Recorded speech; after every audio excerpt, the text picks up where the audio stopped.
Hello students, welcome to note study তোমাদের সবাইকে স্বাগত জানাচ্ছি। আমি মৌমিতা ম্যাম। আজকে আমি নিয়ে এসেছি তোমাদের সামনে যেই এক্সাম আসছে, একদম কটা দিন পরেই, আর কটা সীমিত দিনই রয়েছে। শেষ প্রস্তুতি হিসেবে, শেষ পর্বের প্রস্তুতি হিসেবে তোমাদের কাছে এমন কিছু গুরুত্বপূর্ণ প্রশ্ন উত্তর নিয়ে, যেগুলো তোমাদের এক্সামে আসতে পারে, কমন হতে পারে, এবং তার থেকেও বড় কথা, এগুলো ইনফরমেটিভ হতে পারে এই ফুড এসআই এক্সামের জন্য।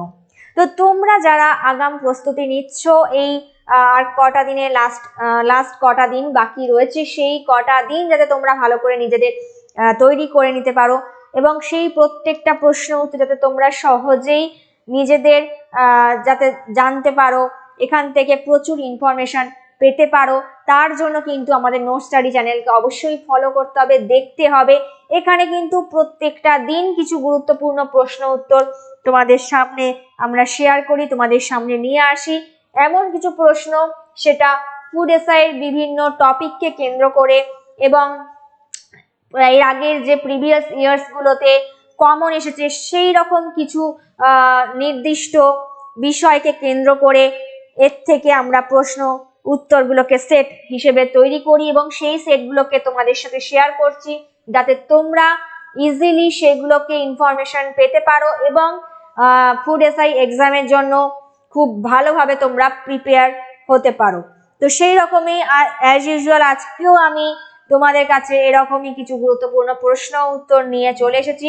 তো প্রশ্ন উত্তর পর্ব শুরু করার আগে আমি তোমাদের বলে রাখি, তোমরা যারা যারা প্রস্তুতি নিচ্ছ ফুড এসআই এর জন্য, তারা কিন্তু অবশ্যই এটাকে দেখো।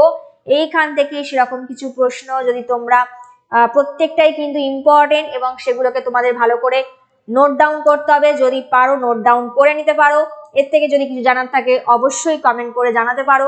আলাদা অন্য কিছু বিষয় যদি তোমরা বুঝতে চাও, জানতে চাও, সেই বিষয়েও কিন্তু তোমরা কমেন্ট করতে পারো।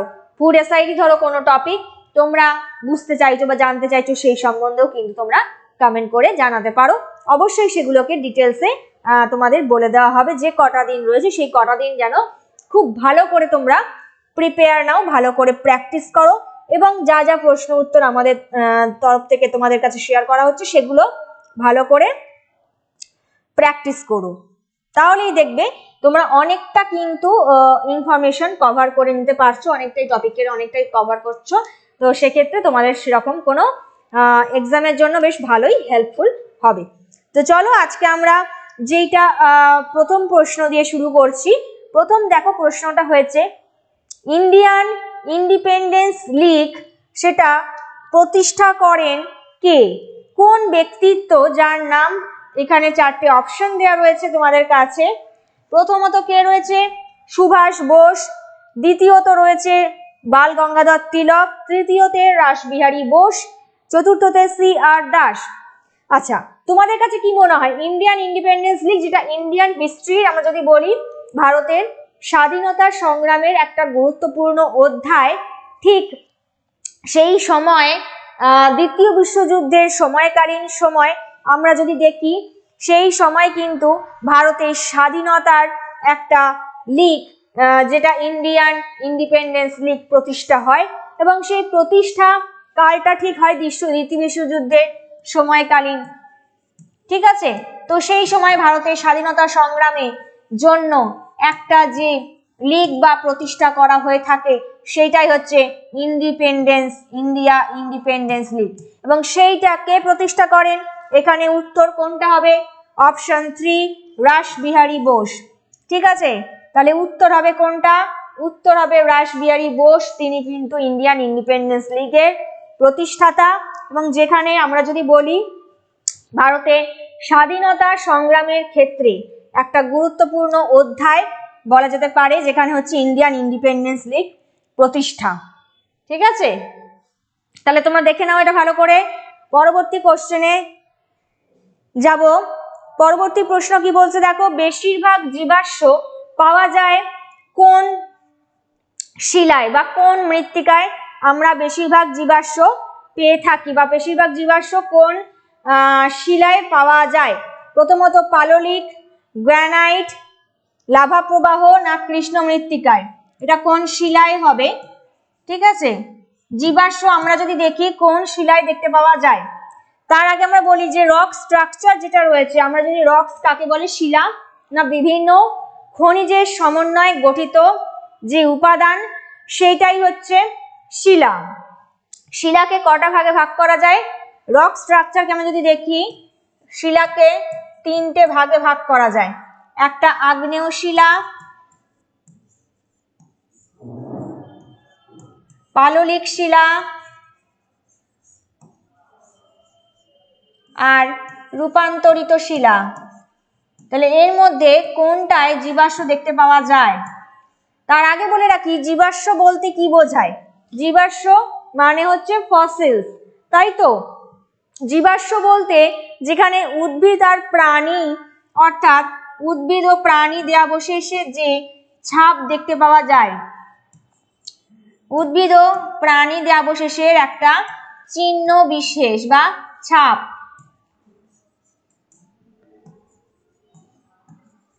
যে শিলায় দেখা যায় সেটা কোন শিলা? উত্তর হবে কি? পাললিক শিলা।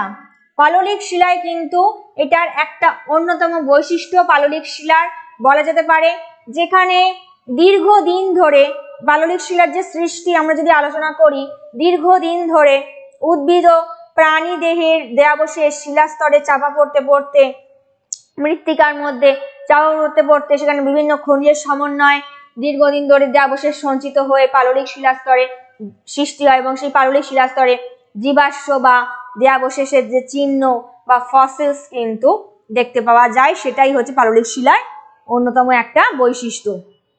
ক্লিয়ার হয়েছে? নেক্সট প্রশ্ন দেখো,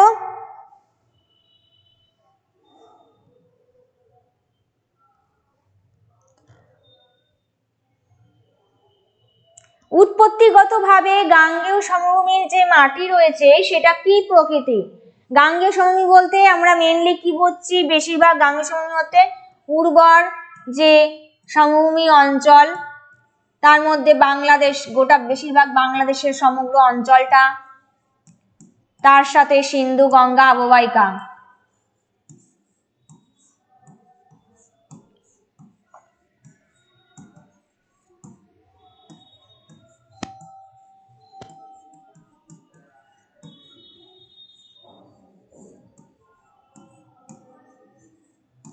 তাহলে উর্বর সমভূমি বলতে বাংলাদেশের যে বেশিরভাগ বাংলাদেশ এলাকা, গাঙ্গেয় সমভূমি, গঙ্গা, গাঙ্গেয় পশ্চিমবঙ্গ প্লাস সিন্ধু, সেখানে সিন্ধু নদী আর গঙ্গা নদীর অববাহিকা অঞ্চল, তার সাথে এখানে যে উৎপত্তিগত আমরা যদি দেখি গাঙ্গেয় সমভূমি অঞ্চলে মৃত্তিকাটা কি ধরনের? উর্বর, উর্বর প্রকৃতির পলি মৃত্তিকা বিশিষ্ট হয়ে থাকে, সেই জন্য কিন্তু এই অঞ্চলে কৃষি কার্যের জন্য উপযুক্ত পরিবেশ সৃষ্টি হয়েছে। তাহলে উত্তর কি হবে? 1 নম্বর অপশন পলি, উর্বর পলি মৃত্তিকা এই উৎপত্তিগতভাবে গাঙ্গেয় সমভূমি মৃত্তিকাকে উপযুক্ত করে তুলেছে কৃষি কার্যের জন্য, সেই জন্য বেশিরভাগ প্রাইমারি অ্যাক্টিভিটিস বা কৃষি কার্যের যে প্রাচুর্যতা সেটা কিন্তু বেশিরভাগ এই সমভূমি অঞ্চলের মধ্যে লক্ষ্য করা যায়।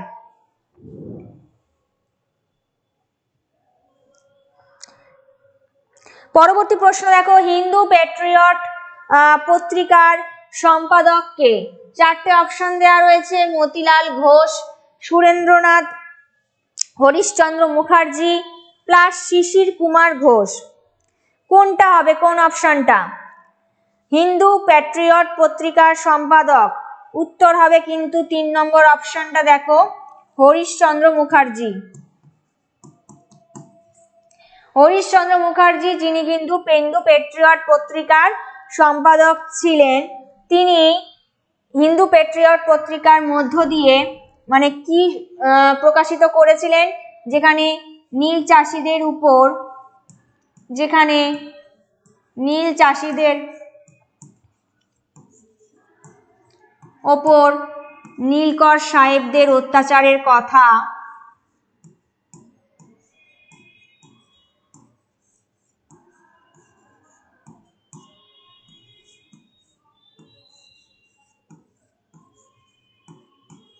নীলকর সাহেবদের অত্যাচারের কথা এই হিন্দু প্যাট্রিয়ট পত্রিকার মধ্য দিয়ে প্রকাশিত পায়, বা হিন্দু প্যাট্রিয়ট পত্রিকার মধ্যে দিয়ে সেই সময়কার নীল চাষীদের যে বিদ্রোহ, নীলকর সাহেবদের অত্যাচার নীল চাষীদের ওপর অকথ্যভাবে, সেই ঘটনাটাকে তিনি হিন্দু পেট্রিয়ট পত্রিকার মধ্য দিয়ে তুলে ধরেন।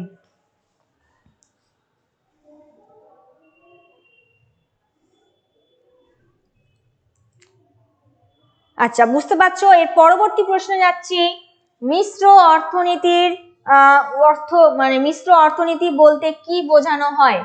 মিশ্র অর্থনীতি বলতে ঠিক কি বোঝানো হয়? চারটে অপশন দেওয়া রয়েছে, দেখো। পুঁজিবাদী বা যেটা শ্রমিকদের সহাবস্থান বলছে, 1। 2 নম্বরে সুসংহত একটা অর্থনৈতিক উন্নয়ন, সিতে রয়েছে কৃষিক্ষেত্রের সাথে শিল্পক্ষেত্রের উন্নয়ন, 4 নম্বরে আছে সরকারি ক্ষেত্র বেসরকারি ক্ষেত্রের সংমিশ্রণ, যেটা বলা যায় বা সহাবস্থান। তাহলে মিশ্র অর্থনীতি, যেখানে ভারতীয় অর্থনীতি আমরা যদি বলি, ভারতীয় অর্থনীতি কিন্তু মিশ্র অর্থনীতির উদাহরণ। ঠিক আছে, সেক্ষেত্রে এখানে উত্তর হবে কি? ডি অপশনটা, অর্থাৎ সরকারি ও বেসরকারি ক্ষেত্রের সহাবস্থান, সেটাই হচ্ছে মিশ্র অর্থনীতি।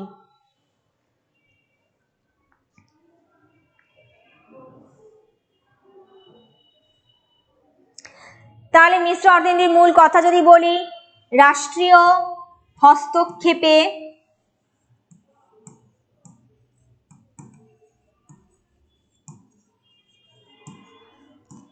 মুক্ত বাজার অর্থনীতি, রাষ্ট্রীয় হস্তক্ষেপে মুক্ত বাজার অর্থনীতি ও বেসরকারীকরণ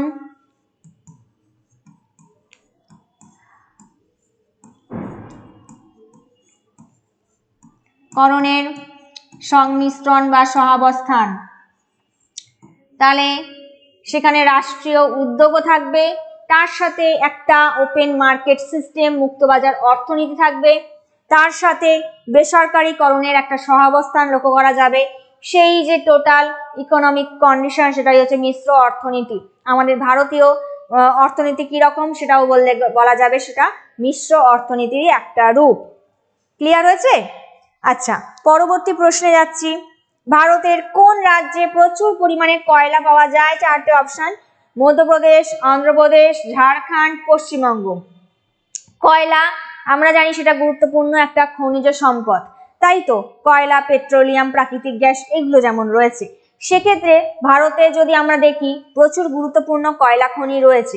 তার মধ্যে সব থেকে বৃহত্তম যদি বলি, কোন রাজ্যে সব থেকে বৃহত্তম কয়লা খনি রয়েছে? তাহলে উত্তর হবে ঝাড়খণ্ড, অপশন সি, ঝাড়খণ্ড। ঝাড়খণ্ডের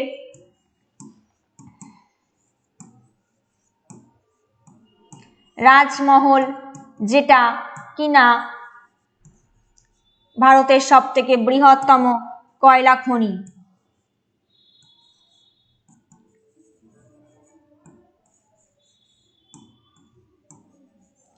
তাহলে ঝাড়খণ্ডের কি বললাম?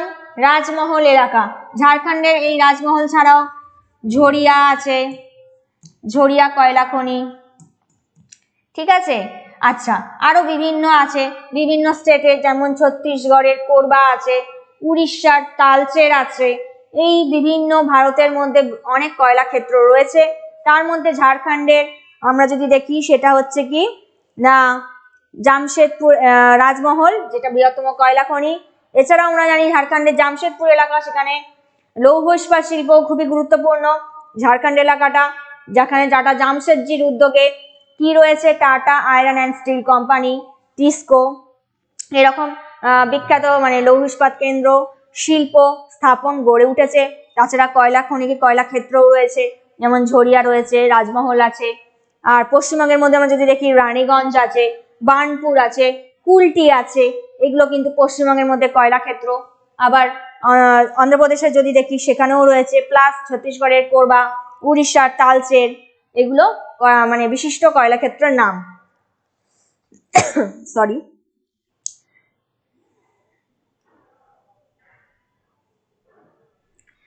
নেক্সট অপশনে যাচ্ছি, সবুজ সোনা কাকে বলে? কোন উৎপাদনের সাথে সবুজ সোনা কথাটা জড়িত? কোন শস্যের সাথে? এখানে দেখো চারটে রয়েছে অপশন দেয়া, চা, কফি, সোনা না ধান। এর মধ্যে সবুজ সোনা বলা হয়ে থাকে কোন ফসলকে? উত্তর হবে চা। ঠিক আছে, চাকে বা চা উৎপাদনটাকে কেন আমরা সবুজ সোনা বলে থাকি? যেহেতু চায়ের উৎপাদন বিশেষ করে রপ্তানি ক্ষেত্রে এটি একটি মূল্যবান দ্রব্য হিসেবে বা মূল্যবান রপ্তানিকারক দ্রব্য হিসেবে কিন্তু পরিচিত।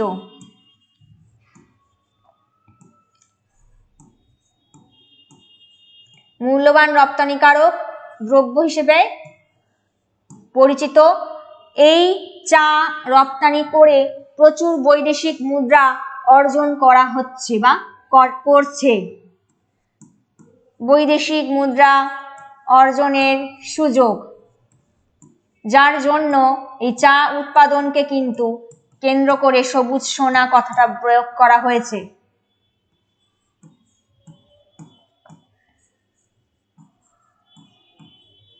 পশ্চিমবঙ্গে যদি আমরা দেখি সেক্ষেত্রে পশ্চিমবঙ্গের মধ্যে দার্জিলিং, জলপাইগুড়ি, আসাম স্টেটে বিভিন্ন ক্ষেত্রে চায়ের উৎপাদন কিন্তু সেখানে বেশি রয়েছে।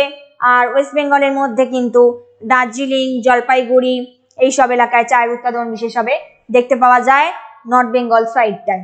ঠিক আছে, তাহলে চা যেহেতু মূল্যবান রপ্তানিকারক দ্রব্য, তার সাথে কিন্তু চা উৎপাদন এতটাই গুরুত্বপূর্ণ যেখানে কিন্তু প্রচুর বৈদেশিক মুদ্রা অর্জন হয় আর প্রচুর রপ্তানি করে ভারত সেখানে লাভবান হয়েছে। সেই জন্য এটাকে সবুজ সোনা সাথে তুলনা করা হয়েছে, তাই সবুজ সোনা বলা হয়েছে, মানে সোনার সাথে তুলনা করে সেটাকে সবুজ সোনা বলে আখ্যায়িত করা হয়েছে।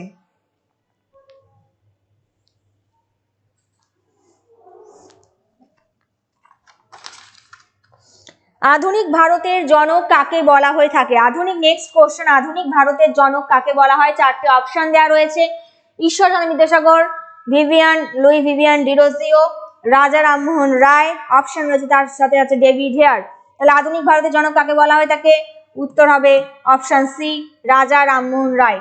রাজা রামমোহন রায় যেমন কিন্তু সমাজ সংস্কার আন্দোলনের একজন নেতা হিসেবে পরিচিত। সমাজ সংস্কার আন্দোলনের সাথে তিনি কিন্তু আত্মীয় সভা 1815 সালে প্রতিষ্ঠিত আত্মীয় সভাকে প্রতিষ্ঠা করেন বা আত্মীয় সভা প্রতিষ্ঠা করেন। তার সাথে তিনি কিন্তু ব্রাহ্ম সমাজ বা ব্রাহ্ম সভার প্রতিষ্ঠাও করেন। ব্রাহ্ম সমাজটা কি? যেটা সমাজ সংস্কারী আন্দোলনের একটা রূপ বলা যেতে পারে।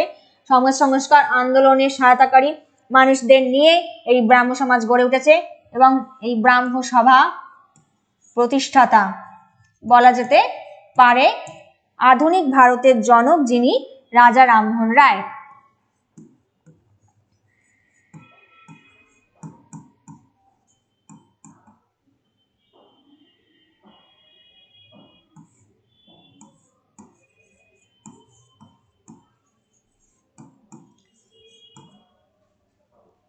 তাহলে বুঝতে পারলে 1815 সালে তিনি আত্মীয় সভা প্রতিষ্ঠা করেন, তার সাথে ব্রাহ্ম সমাজ ও ব্রাহ্ম সভা প্রতিষ্ঠা করেন।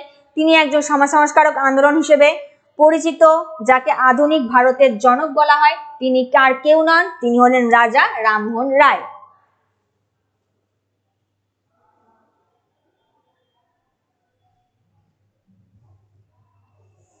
নেক্সট কোশ্চেন আছে, আমাদের জাতীয় পতাকার দৈর্ঘ্য আর প্রস্থের অনুপাতটা ঠিক কতটা? চারটি অপশন দেওয়া রয়েছে 3.5, 2.3, 5.2। কোনটা বলে মনে হয়? আমাদের যে ভারতবর্ষের জাতীয়তার প্রতীক, যেখানে তিনটি রঙে রয়েছে, ওপরে একদম যদি যাই আমরা গেরুয়া কমলা বর্ণের, মাঝখানে হচ্ছে সাদা, নিচে হচ্ছে সবুজ, সেই তার মাঝে নীল রঙের চকচক করছে অশোক চক্র। এই যে আমাদের স্বাধীনতার প্রতীক, জাতীয়তাবাদের প্রতীক পতাকার যে দৈর্ঘ্য প্রস্থের অনুপাত, সেই অনুপাতটা ঠিক কি রকম? অনুপাতটা হচ্ছে 2:3 অনুপাতে রয়েছে, অর্থাৎ সঠিক উত্তর কোনটা হবে? দৈর্ঘ্য আর প্রস্থের অনুপাত হবে 2:3। নেক্সট কোশ্চেন যাচ্ছি, ডান্ডিয়া তোমরা সবে শুনেছো, বিভিন্ন স্টেটের বিভিন্ন আলাদা আলাদা ডান্স ফর্ম আছে। সেখানে এই ডান্ডিয়া যে ডান্স ফর্মটা সেটা কিন্তু খুবই বিখ্যাত এবং খুবই ফেমাস, যেখানে প্রত্যেকটা বেশিরভাগ মুভিগুলোতে ডান্ডিয়া ডান্স দেখে থাকো। যেটা কোন স্টেটের বলতে পারবে? কোন স্টেটের? পাঞ্জাব, গুজরাট না তামিলনাড়ু? উত্তর হবে কিন্তু, সঠিক উত্তর কোনটা হবে? গুজরাট। ডান্ডিয়া ডান্সটা যেটা আসছে মেনলি ওখানকার মানে সোর্স রিজিয়নটা কোথায় না গুজরাট। গুজরাটের যে ডান্স ফর্মটা বিখ্যাত ফেমাস, সেটা বিভিন্ন ওয়েস্ট বেঙ্গল বল সেখানেও ফেমাস, সেটার মেন রিজিয়ন বা কোথাকার ডান্স ফর্ম সেটা হচ্ছে গুজরাটের ডান্ডিয়া।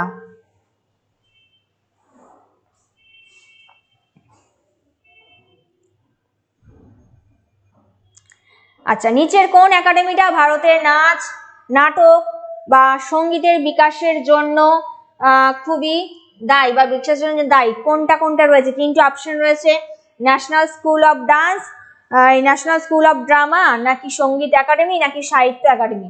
কোন একাডেমিটা ভারতে নাচ, নাটক আর শিল্প বা এই সঙ্গীত শিল্পী তাদের বিকাশের জন্য দায়ী বা তৈরি হয়েছে? সেটা হচ্ছে উত্তর হবে সঙ্গীত একাডেমি। এটা এমন একটা সঙ্গীত একাডেমি যেটা কিনা যেখানে সমস্ত কিছু আর্টস বা শিল্পকলাকে তুলে ধরা হয়, শিল্পকলার বিকাশের জন্য তুলে ধরা হয়। সেক্ষেত্রে নাটক রয়েছে, নাট্যশিল্প রয়েছে, তার সাথে সাথে সঙ্গীত শিল্প রয়েছে এবং নাচও তার সাথে কিন্তু যুক্ত রয়েছে। অর্থাৎ সঙ্গীত, নৃত্য আর নাটক এই তিনটের সমন্বয়ে যেখানে বিকাশ ঘটা হয় মানে ঘটে, সেটাই হচ্ছে সঙ্গীত একাডেমি থেকে।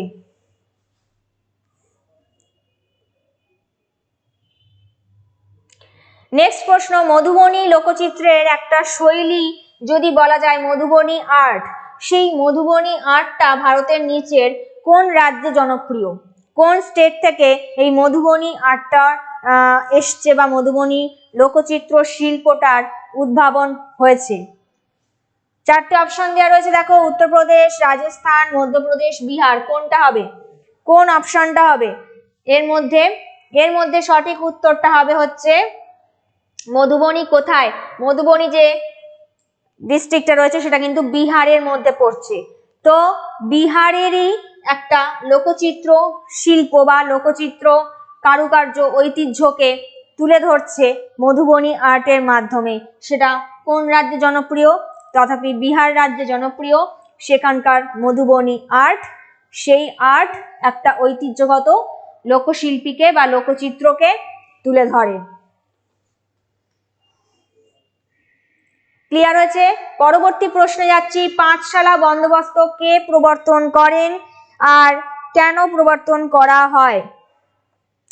পাঁচশালা বন্দোবস্ত নিশ্চয়ই তোমরা ইতিহাসে পড়েছো, পাঁচশালা, দশশালা।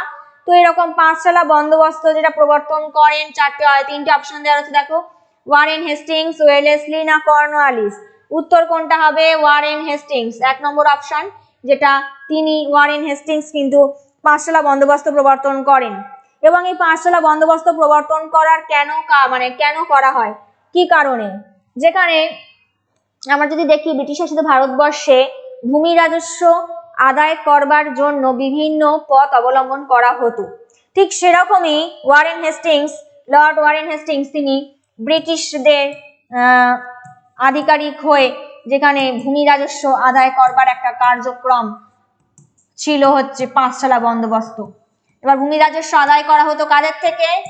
অবহেলিত কৃষকদের থেকে সেখানে নিপীড়িত করে, অত্যাচারিত করে তাদের থেকে যে কোনো ভাবে, যে কোনো উপায়ে কিন্তু তারা ভূমি রাজস্ব আদায় করত। ঠিক আছে, কাদের থেকে করত? কৃষকদের কাছ থেকে। তাদের এমন অবস্থা হয়ে গেছিল কৃষকদের কাছ থেকে ভূমি রাজস্ব আদায় তারা কিন্তু এতটাই দরিদ্র হয়ে যায়, তাদের যে কোনো তাদের বাসস্থান থেকে তাদের তাড়িয়ে দেওয়া হয়, বিতাড়িত করা হয়। তারা খাদ্যের অভাবে অত্যাচারিত হয়ে তারা বিভিন্ন স্থানে পরিব্রাজিত হতে বাধ্য হয়। তো এই যে ভূমি রাজস্বের যে ঋণ বা বোঝাটা কৃষকরা কিন্তু মেনে নিতে পারেনি, কারণ কৃষকদের উপর সেটা চাপিয়ে দেওয়া হয়েছিল। দিনের পর দিন ব্রিটিশ শাসিত ভারতবর্ষে কৃষকদের উপর অত্যাচার করা হতো। তার ফলস্বরূপ কি হয়েছিল? দুর্ভিক্ষ। সেই সময় কিন্তু দুর্ভিক্ষ দেখা দিয়েছিল, যেটা ৭৬-এর মন্বন্তর নামে পরিচিত। সেই ভয়াবহ দুর্ভিক্ষ, তার ফলে কত মানুষ, অবহেলিত মানুষ বা কৃষকের জীবনহানি, প্রাণহানিও হয়েছিল এবং অনেক মানুষ তারা গৃহছাড়া হয়েছিল এই ৭৬ মন্বন্তরের ফলস্বরূপ। ঠিক আছে, তো এই একটা ঘটনার সাথে রিলেট, যেটা পাঁচশালা বন্দোবস্ত কে করেন আর কেন করেন, আশা করি বুঝতে পারলে।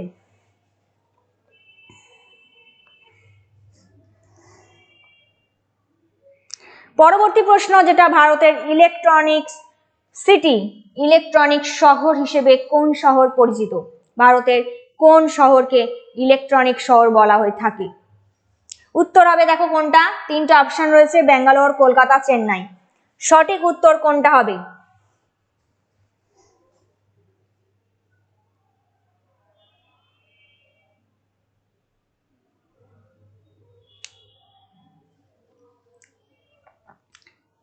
কোনটা হবে তোমরা কি গেস করতে পারছো? ভারতের ইলেকট্রনিক শহর কোনটাকে বলা হয়? না, উত্তর হবে হচ্ছে কি ব্যাঙ্গালোর। সঠিক উত্তর হবে বেঙ্গালুরুকে বলা হচ্ছে ভারতের ইলেকট্রনিক শহর। কেন বলা হয়? না, এটা একটা তথ্য প্রযুক্তি কেন্দ্র। বেঙ্গালুরু যে শহর, সেটা এমন একটা শহর বা সিটি যেখানে কিন্তু প্রচুর সুবিধা আর প্রচুর ইনফরমেশন টেকনোলজির একটা অভাবনীয় উদাহরণ বা অভাবনীয় উন্নতি সেখানে রয়েছে। ইনফরমেশন টেকনোলজি অর্থাৎ বলতে গেলে সেটা একটা তথ্য প্রযুক্তি কেন্দ্র, যেখানে প্রচুর পরিমাণে রপ্তানিকারক দ্রব্য, মানে রপ্তানিকারক এবং প্রধান রপ্তানিকারক শহরও বলা যেতে পারে। ঠিক আছে, প্রধান রপ্তানিকারক শহর, তথ্য প্রযুক্তি কেন্দ্র, তার সাথে বিভিন্ন বিভিন্ন স্টার্টআপ কোম্পানি প্রতিষ্ঠা, স্টার্টআপ কোম্পানির একটা সহাবস্থান রয়েছে। তার সাথে বিভিন্ন টেকনোলজি, বিভিন্ন প্রযুক্তিগত শহর, বিভিন্ন প্রযুক্তি ভিত্তিক শহর বা প্রযুক্তি ভিত্তিক কেন্দ্র প্রতিস্থাপন, বিভিন্ন প্রযুক্তি ভিত্তিক কোম্পানির সহাবস্থান।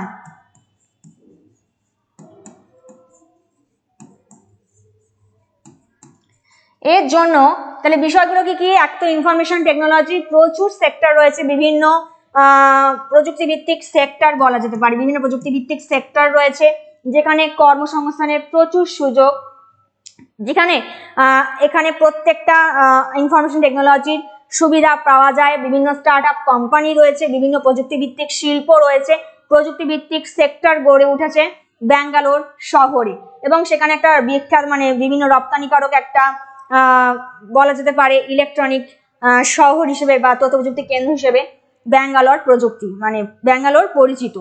এবারে ব্যাঙ্গালোর ইলেকট্রনিক শহরের জনক কাকে বলা হয়ে থাকে? জনক বলতে গেলে কার নাম বলা যেতে পারে? এটা কিন্তু গুরুত্বপূর্ণ প্রশ্ন হিসেবে তোমাদের সামনে আসতে পারে, যে ভারতের ইলেকট্রনিক শহরের জনক কাকে বলা হয়?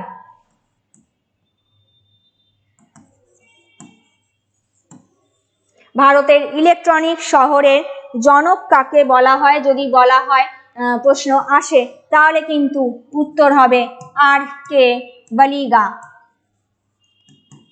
ঠিক আছে, আর কে বালিগাকে বলা হয় ভারতের তথ্য প্রযুক্তি কেন্দ্র তথাপি ব্যাঙ্গালোরের বা ইলেকট্রনিক শহরে জনক হিসেবে কে পরিচিত? আর কে বালিগা।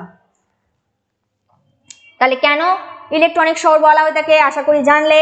ব্যাঙ্গালোর সিটি যেটা ইলেকট্রনিক সিটি হিসেবে পরিচিত। নেক্সট প্রশ্ন, WTO ফুল ফর্ম কি? ওয়ার্ল্ড ট্রেড অর্গানাইজেশন, তার সদর দপ্তর কোথায় অবস্থিত? তিনটে অপশন রয়েছে, লন্ডন, জেনেভা নাকি ফ্রান্স।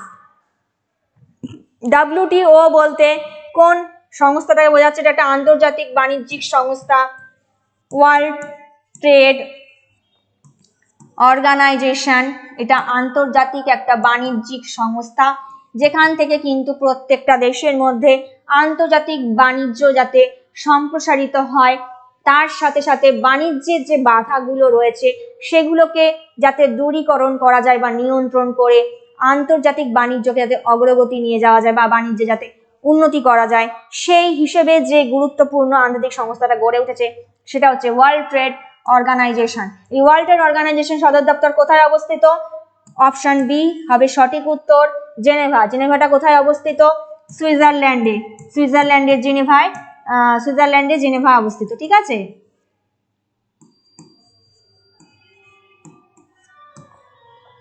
ক্লিয়ার হয়েছে? পরবর্তী প্রশ্ন, মিরাট ষড়যন্ত্র মামলা কবে হয়েছিল? পরপর তিনটে সাল দেওয়া রয়েছে, দেখো 1921, 27, 1929। কোনটা উত্তর হবে? মিরাট ষড়যন্ত্র মামলা বুঝতেই পারছো ঐতিহাসিক একটা গুরুত্বপূর্ণ ঘটনা যেটা ঘটেছিল, সাংঘাতিক ঘটনা, সেটা হচ্ছে 1929-এ, যেখানে ভারতে মিরাট ষড়যন্ত্র মামলা কেন করা হয়েছিল, যেখানে 1929-এ কমিউনিস্ট নেতাদের বিরুদ্ধে একটা ষড়যন্ত্রকারী মামলা করা হয়েছিল। কাদের বিরুদ্ধে করা হয়েছিল? কমিউনিস্ট নেতাদের বিরুদ্ধে। ঠিক আছে, কমিউনিস্ট বা কংগ্রেস নেতাদের বিরুদ্ধে একটা ষড়যন্ত্রকারী মামলা করা হয়েছিল। কে করেছিল? ব্রিটিশ বা ইস্ট ইন্ডিয়া কোম্পানি বা আমাদের ব্রিটিশ শাসিত ভারতবর্ষ, সেখানে ব্রিটিশরা বা যেখানে ইংরেজ কোম্পানি কমিউনিস্ট আন্দোলনের বা কংগ্রেস নেতাদের বিরুদ্ধে একটা ষড়যন্ত্রকারী মামলা করা হয়েছিল মিরাটে 1929 সালে। সেই যে সাংঘাতিক একটা ঘটনা, সেটা হচ্ছে 1929-এ মিরাট ষড়যন্ত্র মামলা নামে পরিচিত। এবং সেই মিরাট ষড়যন্ত্র মামলায় নেতারা কে কে ছিলেন? একটা হচ্ছে মুজাফফর আহমেদ ছিলেন এইসব নেতাদের মধ্যে, মুজাফফর আহমেদ।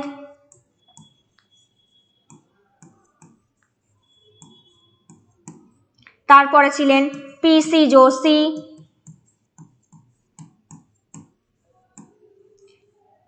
প্রমুখ নেতাদের কি করা হয়েছিল? গ্রেপ্তার করা হয়েছিল, তাদের বিরুদ্ধে মামলা করে গ্রেপ্তার করা হয়েছিল। এই যে আটক করে রাখা হয়েছিল, আর এই যে মিরাট ষড়যন্ত্র মামলা, এটা কতদিন চলেছিল? দীর্ঘ 4 বছর ধরে কিন্তু এই মামলাটা চলে। দীর্ঘ 4 বছর ধরে তাদের গ্রেপ্তার করে কারাবন্দি করে রাখা হয় এবং তাদের মধ্যে একটা ষড়যন্ত্রকারী মামলা চালু করা হয়, যেটা করেছিল ব্রিটিশরা কমিউনিস্ট নেতাদের বিরুদ্ধে। এবং সেই দুজন নাম মুজাফফর আহমেদ, পিসি যোশী, আরো অনেকে রয়েছে তাদের বিরুদ্ধে। ঠিক আছে, তো আশা করি আমি যা যা তোমাদের সামনে প্রশ্ন উত্তরের সেট রাখলাম, প্র্যাকটিস রাখলাম, সেগুলো কিন্তু খুবই গুরুত্বপূর্ণ। প্রত্যেকটা each and every question important, সেগুলো ভালো করে দেখবে, প্র্যাকটিস করবে। এর থেকে যদি কিছু প্রশ্ন তোমরা জানতে চাও অবশ্যই কমেন্ট করবে, যদি অন্য কিছু টপিক সম্বন্ধে জানতে চাও সেটাও কমেন্ট করে জানাবে। ঠিক আছে, তাহলে আমরা বুঝতে পারবো সেই তোমাদের সেই বিষয়টাতে দরকার, সেই হিসেবে আমরা তোমাদের কাছে সেরকম ইনফরমেশন আরো প্রোভাইড করব। ঠিক আছে, ততক্ষণ পর্যন্ত এগুলোকেই ভালো করে প্র্যাকটিস করো, এগুলোকে ভালো করে দেখে নাও, আর ভালো করে পরীক্ষা মানে ভালো করে পড়াশোনা করো, ভালো করে প্র্যাকটিস করো, দেখবে তোমাদের পরীক্ষায় সব পরীক্ষায় ভালো হবে। যে কোনো তোমরা যদি যেভাবেই হোক না কেন, সেখানে ইনফরমেশন যদি তোমরা ভালো করে নিয়ে নাও, নিজে থেকে আগে থেকে জেনে নাও, তাহলে কিন্তু কোনো রকম কোনো প্রবলেমই হবে না। আর এই সব প্রশ্নগুলো অনেক ক্ষেত্রে কমন আসে, তাই বারবার বলছি এগুলোকে দেখো, ভালো করে প্র্যাকটিস করো।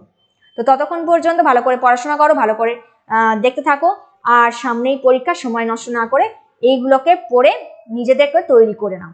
তো ততক্ষণ পর্যন্ত আগামী ক্লাসে আবার দেখা হবে, আবার কোনো নতুন ইনফরমেশনের সাথে এবং আরো অনেক প্রশ্ন উত্তরের সাথে। তো all the best, have a nice day.